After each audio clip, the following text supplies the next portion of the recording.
Y를 치고 우리를 도우면 없던 일로 만들어주겠다.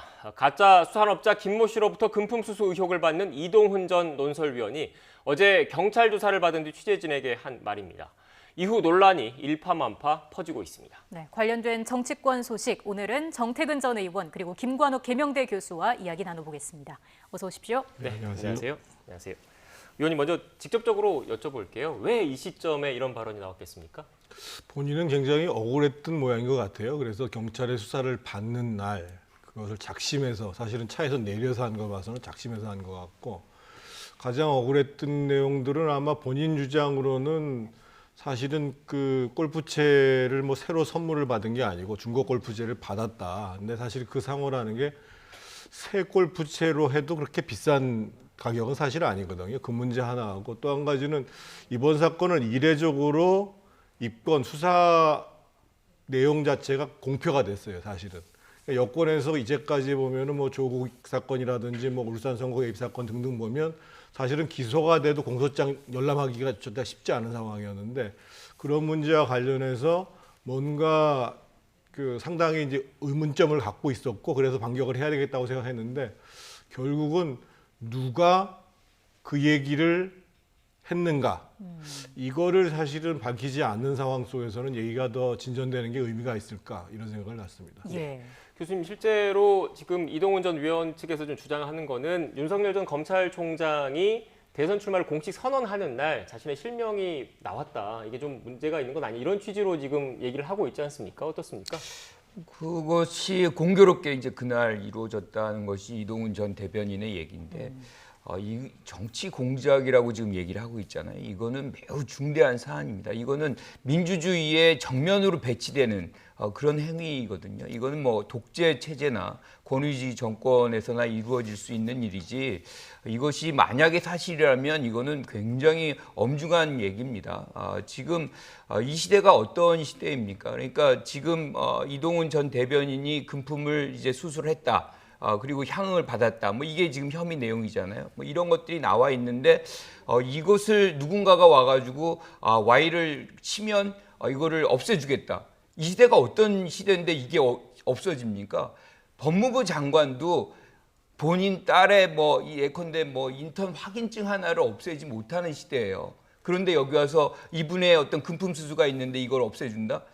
이렇게 얘기할 정도면 이거는 누구인지를 명확하게 밝혀야 되는 것이고, 이 한국의 민주주의의 어떤 수준을 그대로 얘기를 하는 그런 상황인 거거든요. 그래서 이거는 본인이 정치를 하겠다고 지금 대변인으로 들어갔다가 지금은 이제 나왔지만, 그럴 때에는 한국 정치 발전을 위해서 뭔가 노력을 하겠다는 그런 의지가 있었을 거 아닙니까? 그렇다면 그 지금의 상황에서도 이걸 빨리 밝혀서 진실이 무엇인지를 밝히는 것만이 한국 정치에 그나마 기여하는 것이다. 저는 이렇게 생각합니다. 예, 사실관계를 어떻게 확인해야 할까? 결국 두 분의 말씀처럼 누가 그 이야기를 했느냐가 중요할 것 같은데, 이동훈 전 대변인 발언 이후에 정치권도 발칵 뒤집혔습니다. 오늘 아침에 이준석 국민의힘 대표 그리고 더불어민주당 최고위원회에서 나온 그 내용들까지 함께 묶어서 들어보시겠습니다. 어제 이 사안을 엄중히 다루겠다는 이야기를 했고요. 예. 다만 저희가 뭐 조사단이나 이런 걸 꾸리든지 뭔가 구체적인 행동을 하기 위해서는 이동훈 전 기자 측에서 상당한 좀 정보를 제공해야 될 것이다. 야당 입장에서 범야권 대선 주자에 대한 네거티브 마타도어로 규정하고 저희가 움직일 수 있습니다. 지금은 정보가 사실 부족한 상황입니다. 이동훈을 상대로 무슨 공작을 하겠다라는 것인지 이해가 되지 않습니다. 한편 객관적인 상황을 봤을 때 이동훈이 그 정도 급이 되는지 혹은 그 정도 사안을 알고 있는지 알기 어려운 일입니다. 찾아왔다는 여권 인사가 누구인지를 명확하게 밝히기 바랍니다. 이동훈이 정치 공작이라고 주장하는 것은 윤석열 및 특수부 검사들에게 본인의 수사를 잘 봐달라라고 구애하는 것으로 보입니다. 여당 인사 공작설 주장에 국민의힘 이준석 대표까지 부안해동하고 있습니다. 자당의 김무성, 주호영 같은 유력 정치인과 사정기관, 보수 언론까지 한 번에 부패의 고리에 꿰어진 것을 오히려 진상규명해야 되지 않겠습니까? 이 대표가 사는 길은 당내 부패 세력과 단절하고, 그리고 민생을 외면하고 이념에 올인하는 세력과 결별하는 것입니다. 네, 들으신 것처럼 이준석 대표는 당 차원에서 진상 규명을 언급하면서 전제로 이동훈 전 위원 측이 상당한 정보를 제공해야 한다 얘기를 했고요. 여권에서도 누군지 밝히라 이렇게 이야기를 하고 있는데 이동훈 전 위원이 누군지 밝히게 되겠습니까? 사실은 밝혀야 맞죠. 예. 그러니까 이동훈 대변인이 사실은 언론계에서 20년 넘게 기자 생활을 했고 특히 뭐 정치부 기자 생활을 했기 때문에 본인이 얘기한 말의 파장이 어느 정도 수준이다라는 것들을 모르지 않거든요. 그러니까 지금 국민의힘이나 그 윤석열 총장 측에서 이제 공작 정치의 가능성이 있다고 얘기하는 것은 원론적 수준인데 사실은 윤석열 전 총장 측도 마찬가지고 국민의힘도 마찬가지고 이동훈 대변인한테 그 문제를 확인하는 게 맞습니다. 그리고 뭐 그럼에도 불구하고 본인이 얘기 안 하겠다라고 하면 할 수 없겠습니다만 특히 이제 윤석열 전 총장 측에서는 얼마 전까지 대변인으로 근무를 실제로 열흘간이라도 했었잖아요. 근데 이 사안은 만약에 실제로 있었던 사안이다. 그리고 이동훈 대변인이 막연한 추측이 아니라 실제 여권과 관련된 사람이다라고 한다면 정치권에서는 올해 대선 판도를 좌우할 수 있는 엄청난 사건입니다. 네. 그래서 저는 이동훈 대변인 스스로도 당연히 밝혀야 되는 것이고 뿐만 아니라 윤석열 총장 측도 그렇고 국민의힘도 그 이동훈 대변인한테 그걸 확인하는 과정들을 거쳐야 됩니다. 이거는요. 네. 일단 윤석열 전 총장 측 말씀을 해주셨는데 그동안 이 사안에 대해서 좀 초반에는 침묵을 지켜왔는데 윤 전 총장 측 입장이 나왔습니다. 관련된 그래픽이 있는데 그래픽을 좀 띄워주시겠습니까? 앞서 정 전 의원께서 말씀하신 것처럼 그 사실이라면이라는 전제를 깔긴 깔았는데 이게 사실이라면 공작 정치이자 선거 개입 그리고 사법 거래다라는 이런 입장을 내놨습니다. 어떻게 보셨습니까? 이거 조건부로 얘기할 일이 아니에요. 네. 왜냐하면 대변인이었기 때문에 분명히 이건 확인할 수가 있습니다. 그러면 두 가지 중에 하나입니다. 공작이었는지 아니면 이동훈 전 대변인이 잘못 얘기한 건지. 왜냐하면 물어봐야죠. 이 정도면. 그리고 만약에 이동훈 전 대변인이 이것을 밝히지 않는다. 그러면 그 자체가 공작입니다.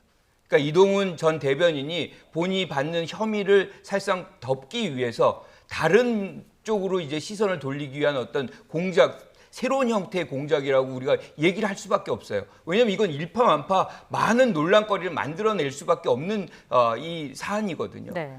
그렇기 때문에 굉장히 위중한 이런 문제를 끄집어냈을 때에는 그만큼의 어떤 책임을 져야만 하는 것이고 윤석열 전 총장 측도 이 부분에 관해서 일말의 책임을 같이 공유해야 됩니다. 그래서 이런 식으로 조건부, 만약에 사실이라면 그렇게 얘기하는 것보다는 사실관계를 확인하고 이거는 공작이다. 이 공작이 있었다. 아니면 이동훈 전 대변인이 잘못 얘기한 거다. 뭔가 분명한 입장 정리하는 것이 지금 대통령 후보로 나오신 윤석열 전 총장의 태도여야만 한다. 이렇게 생각합니다. 네, 교수님 제가 추가로 좀 질문을 드리면 이동훈 전 논설위원 같은 경우에는 그 윤석열 전 총장의 대변인으로 영입이 됐고 얼마 지나지 않아서 일신상의 이유를 들어서 대변인직에서 물러났습니다. 그런데 이 일신상의 이유와 관련해서 윤 전 총장 측에서는 뭐 특별한 언급은 없어 그동안 뭐 무관하다는 입장을 계속 유지를 해왔는데 말씀하신 대로 한다면은 지금 이런 언급이 있었기 때문에 구체적인 사실관계를 윤 전 총장 측에서도 좀 더 적극적으로 파악을 해야 된다 이런 말씀이신 건가요? 그렇죠. 우리가 처음에 이제 사퇴를 할 때는 열흘뿐이 안 됐는데 그리고 이제 유수의 뭐 신문사의 논설위였는데 그것을 이제 그만두고 지금 대변인 역할을 맡았는데 딱 열흘 만에 내려놨단 말이에요. 그때 뭐가 있었냐면 윤석열 총장이 원하는 메시지와 즉 국민의힘당의 조기 입당권이에요. 그 부분에 대해서 지금 이동훈 전 대변인이 어떤 좀 더 구체적으로 그거를 가시화한 것이 좀 차이가 나는 거 아니었나. 그것 때문에 이견이 발생해서 그만둔 것 아닌가. 뭐 이렇게 처음에 생각했는데 지금에 와서 생각해 보면 이 요인도 그러니까 본인의 어떤 혐의 이 자체가 상당한 부담을 줄 수 있다. 뭐 이렇게 판단해서 스스로가 내려놓을 수도 있는 것 같아요. 그렇다 그러면 분명히 거기서 같이 일을 했었던 부분이 있기 때문에 어떻게 보면 윤석열 전 총장 측에서는 이 부분에 대해서 명확하게 진실 규명을 하고 국민들에게 좀 말씀을 올리는 것이 하나의 어떤 도리 아닌가 이렇게 생각합니다. 네, 여기에 대해서는 어떻게 생각하십니까? 뭐 저도 공감하는 바예요. 그러니까 아니 지금 판단할 수밖에 없는 것은 그 사퇴했던 배경이 뭘까라고 생각하면 당연히 이 김태우 수산업자 사건과 연결이 됐겠구나. 그래서 본인이 사퇴를 하겠다고 얘기를 했고 캠프에서도 동의를 한 것이 아니냐라고 보는 것이기 때문에 그 문제를 가지고 뭐 캠프가 책임질 일은 없는데 어떻든 지금 이동훈 전 대변인이 상당히 중대한 그야말로 국면 자체를 흔들 수 있는 정도의 폭로가 이루어졌기 때문에 그 사실 내용 자체에 대한 확인은 분명히 필요하고 또 한 가지는 왜 또 이 사건만 이렇게 이 정부에서 계속 강조한 바와 다르게 계속 수사 내용이 공표가 되는가? 이 문제는 또 별개 차원에서 사실은 법무부 장관에 따져야 될 문제는 분명한 거죠. 근데 이 부분에서 지금 이동훈 전 대변인이 주장하는 것이 좀 현실성이 없습니다. 그러니까 Y를 치면 없던 일로 해주겠다. 네. 그러니까 없던 일로 해주겠다는 것도 사실 불가능하지만 Y를 친다. 윤석열 전 총장을 이동훈 전 대변인이 친다. 어떻게 칩니까? 무슨 수단을 갖고 있습니까? 논설위원이 뭐 갖고 있는 거 있나요? 그러니까 이런 현실성이 없는 주장을 지금 제기하는 것. 그래서 두 가지로 나눠봐야 된다고 생각해요. 왜냐하면 여기에 검사, 경찰, 언론인 다 연루가 돼 있어요.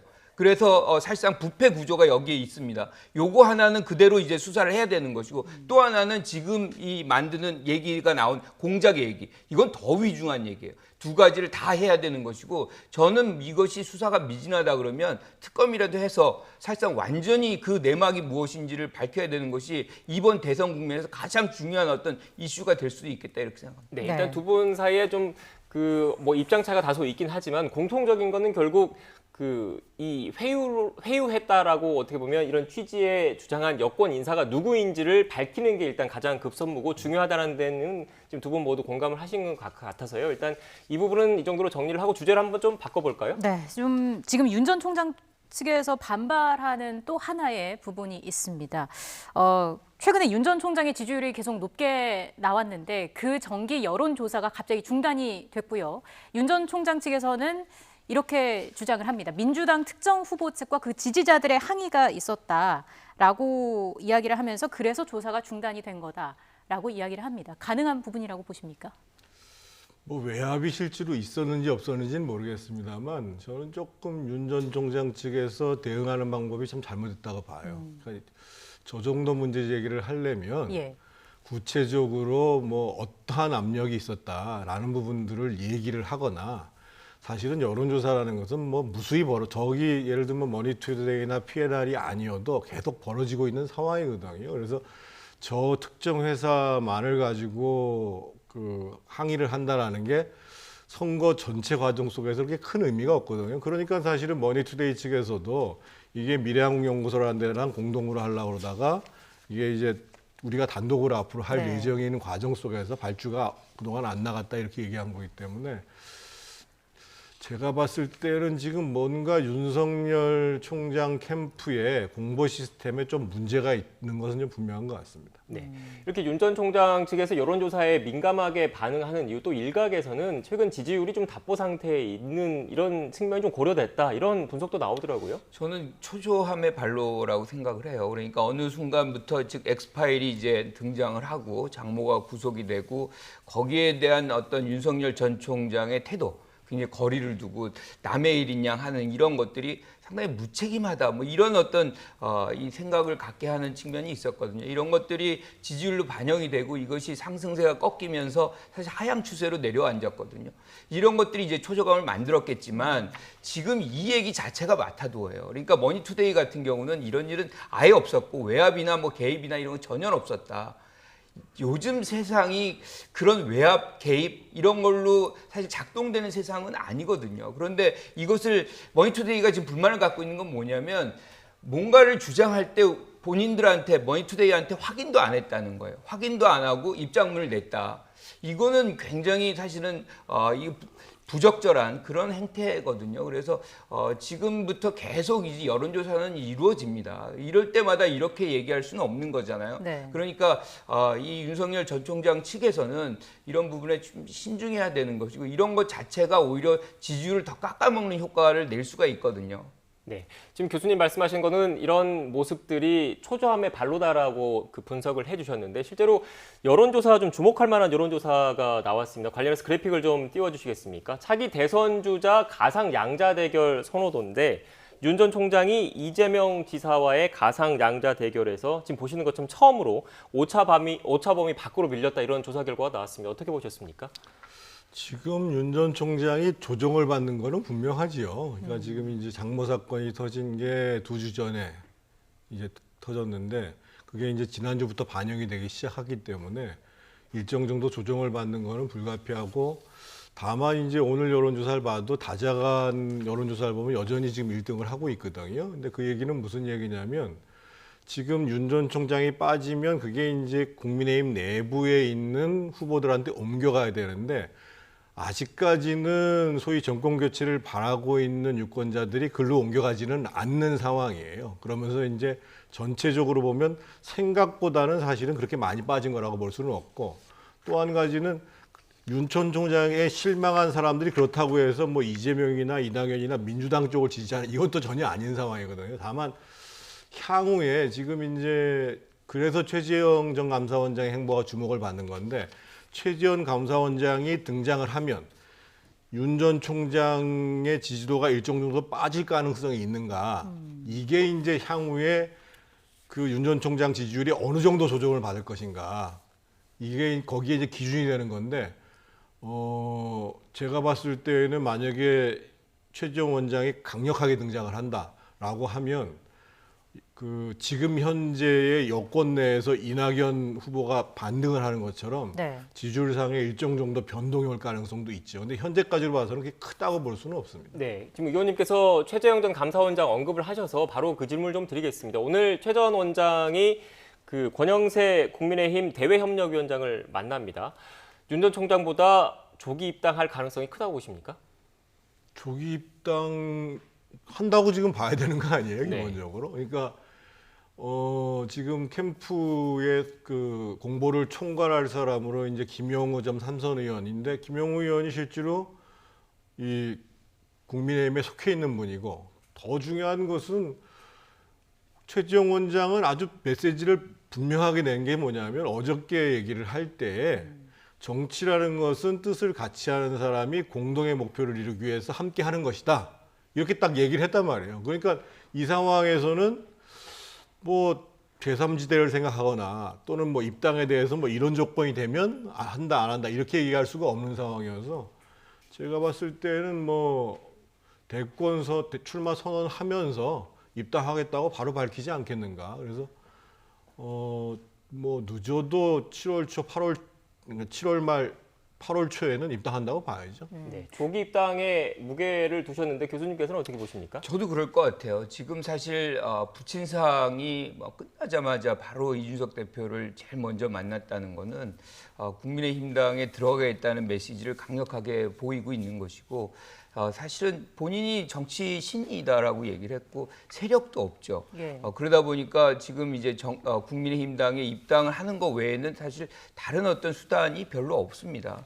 그리고 실질적으로 지금 조기 입당에 어떤 유리한 점이 좀 있어요. 왜냐하면 윤석열 전 총장이 조기 입당을 지금 안 하는 상황 속에서 조기 입당을 하면 일단 선점 효과가 있습니다. 그리고 당내 역학구도에서 상당히 자기에게 유리한 그런 국면을 만들어낼 수 있는 것이고, 이런 것들이 뭐 세력이라든가 뭐 지금 어떤 다른 어떤 커리어가 지금 없는 상황 속에서는 선택지가 없는 그런 부분이었던 것인데, 여기서 좀 아쉬운 건 뭐냐면 생각을 같이 하는 사람들이 하는 뭐 정권을 잡기 위해서 하는 그런 것이 정치다 뭐 이렇게 얘기했는데, 사실은 정치 선언을 딱 감사원장 사퇴 9일 만에 하거든요. 9일 동안의 정치 색깔이 완전히 또 형성이 되기는 어렵다는 생각이 보편적이지 않습니까? 그러면 감사원장, 정치적 중립성이 굉장히 요구되는 감사원장 자리에 있을 때 정치적 색깔을 갖고 살았다, 이렇게 얘기를 해도 저는 맞다고 생각을 해요. 그렇다 그러면 정치적 중립성 훼손한 것이고,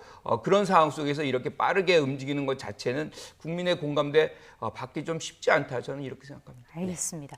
다시 여론조사 이야기를 좀 해봐야겠습니다. 앞서서 이낙연 전 대표 관련 말씀을 해주셨는데, 역시나 가상 양자 대결 관련해서도 여론조사가 있었습니다. 먼저 지금 차기 대선 주자 지지도가 나가고 있는데, 윤석열 전 검찰총장 26.4%, 그리고 이재명 지사 25.8%에 이어서 이낙연 전 대표가 16.4%를 기록하고 있습니다. 상승세가 좀 눈에 띄는 모습인데 가상 양자 대결 조사 결과도 있습니다. 함께 보시죠. 윤석열 전 총장 42.2%고요. 이재명 지사가 41.5%입니다.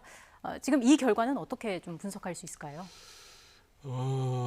일단은 이 여론조사를 한 기관이 그 민주당의 민주정책연구원 부원장 출신인 분이 만든 거거든요. 그래서 지표로서의 객관성에 대해서는 좀 의심을 받을 수밖에 없는 데다. 그런데 중요한 사실은 윤석열과 이재명 간에 있어서의 무슨 오차범위 내의 혼전의 문제가 아니라 공교롭게도 이낙연 후보가 윤석열 후보를 앞섰다라고, 그렇죠. 물론 오차범위 내에 있습니다만 앞섰다라고 하는 보도가 나간 그 조사가 된 거거든요. 네, 그 이거는 그래픽도 이제 있습니다.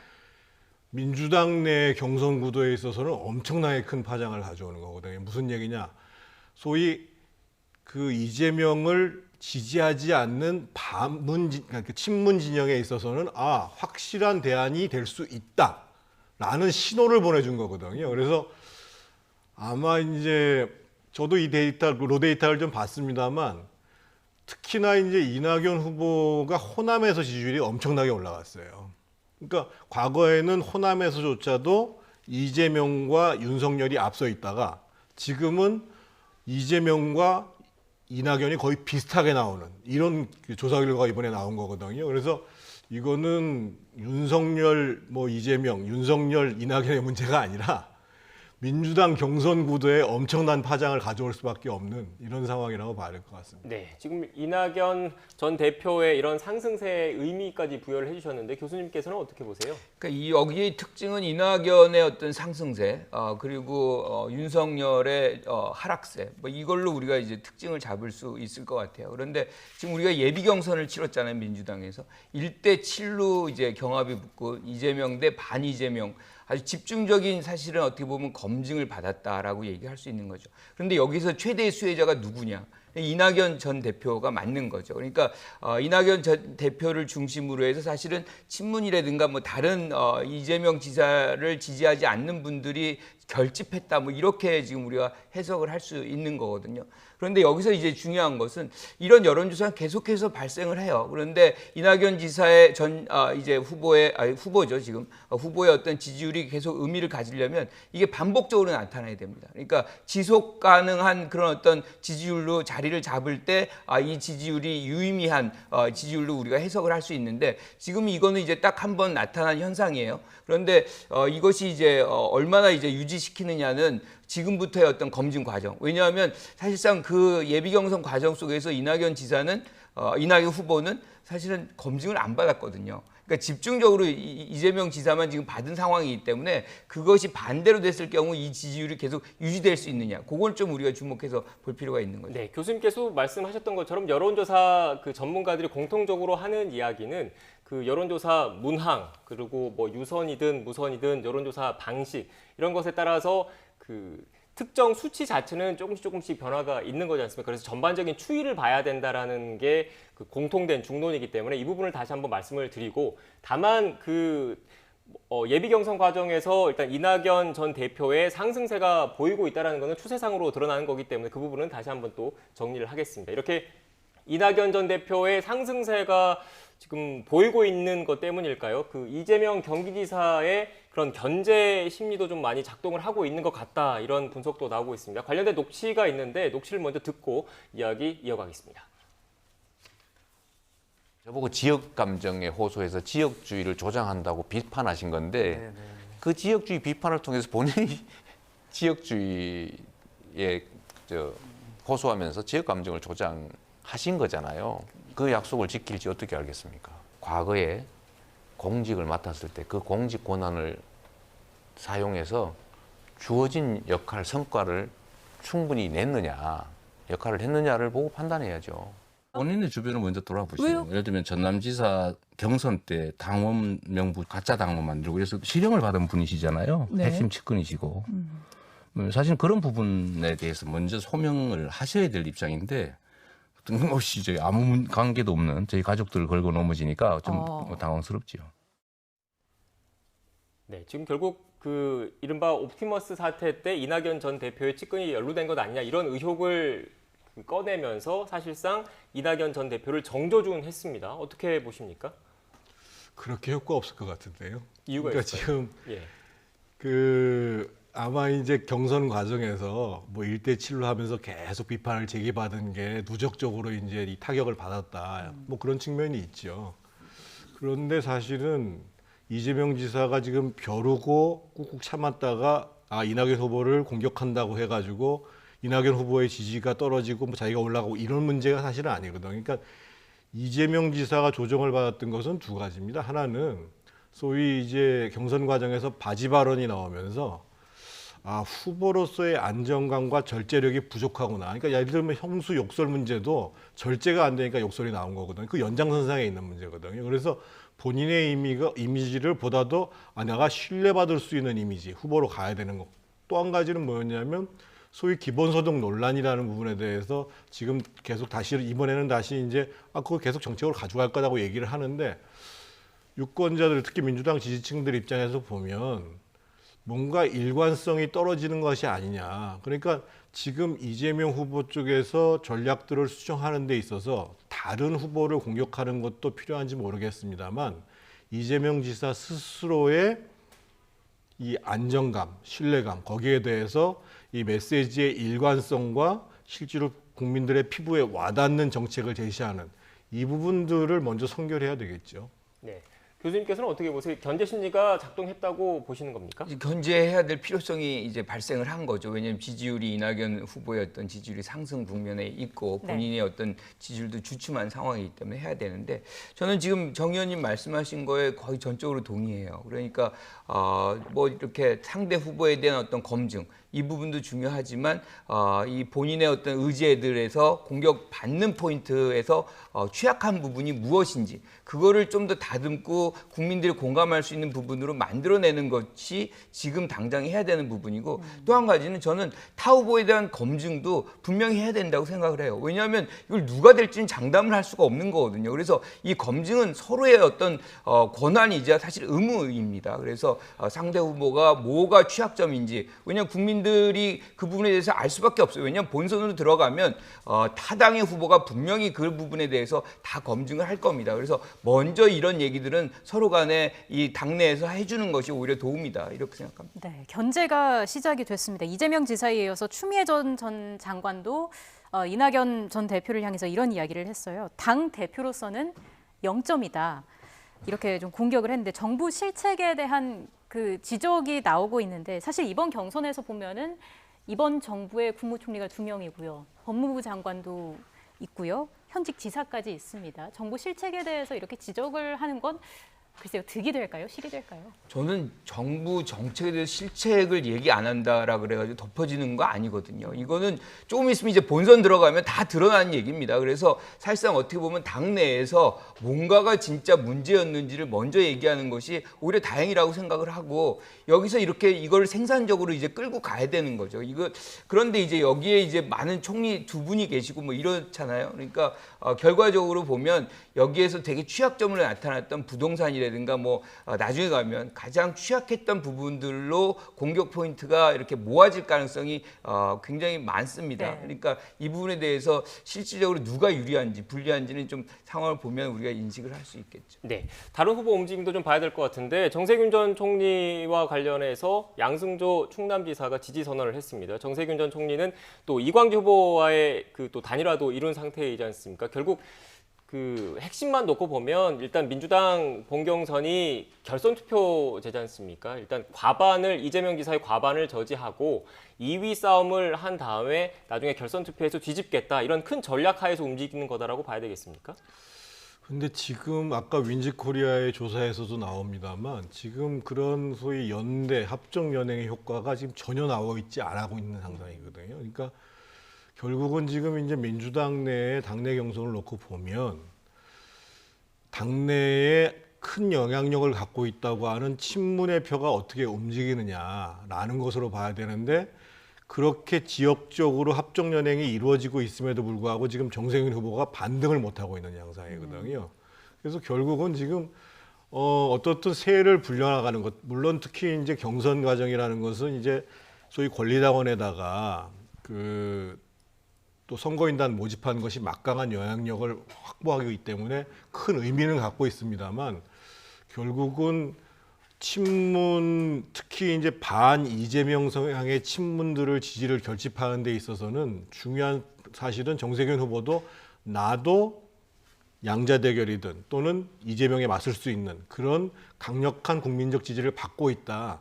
이거를 확인시키는 게 훨씬 더 급한 과제이지 지금 연대에 기대서 한다라는 것은 제가 보기에는 전국적으로 더구나 특히 민주당 경선은 이 순회 경선을 방식으로 진행돼 있어요. 그래서 후보 간의 우열이 빨리 들어가게 돼 있거든요. 그래서 그런 국민적 지지를 만드는 과정들이 더 중요한 문제가 아닌가 이런 생각이 듭니다. 네.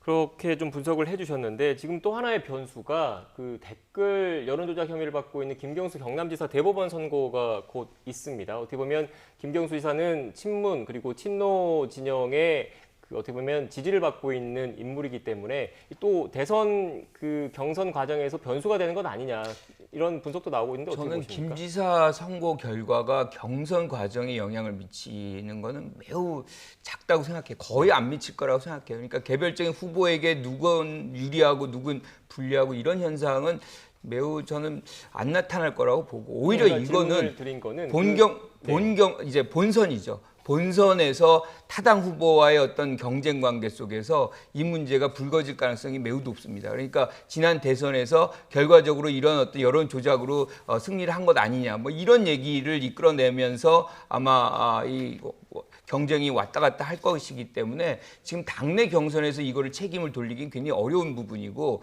오히려 본선에서는 이 이슈가 만약에 유죄로 나타난다면 무죄가 된다 그러면 이제 클리어가 되는 거고 유죄가 된다 그러면 일정 부분 불리한 효과가 발생될 수 있겠다 이렇게 봅니다. 네, 지금 말씀을 해주셨는데 제가 질문을 드렸던 이유는 그 대법원에서 2심 선고 결과가 뒤집혀서 김경수 지사가 어떻게 보면 사법적인 족쇄가 이른바 풀렸을 경우에 유력한 주자로 부상할 수 있는 거다 이런 그 관측을 내놓으신 분도 계속 그 부분에 대해서 질문을 예비 경선이 이렇게 진행되고 있고 일정을 밟아가고 있는데 갑자기 낙하산처럼 떨어진다 뭐 이런 것은 어렵다. 쉽지 않다고 보는 것이고요. 네. 우리도 예측 가능성이 정당에도 다 있어야 돼요. 그래서 네. 그리고 뭐 시간 많지 않습니까? 이번에 무죄 나오면 타차기에도 충분한 기회가 있는 것이고 그래서 무리할 필요 없다 이렇게 생각합니다. 네, 특정인을 위해서 무죄가 나왔을 경우에 특정인을 위해서 경선 일정 자체가 변화될 가능성은 적어 보인다 이런 말씀이신 것 같습니다.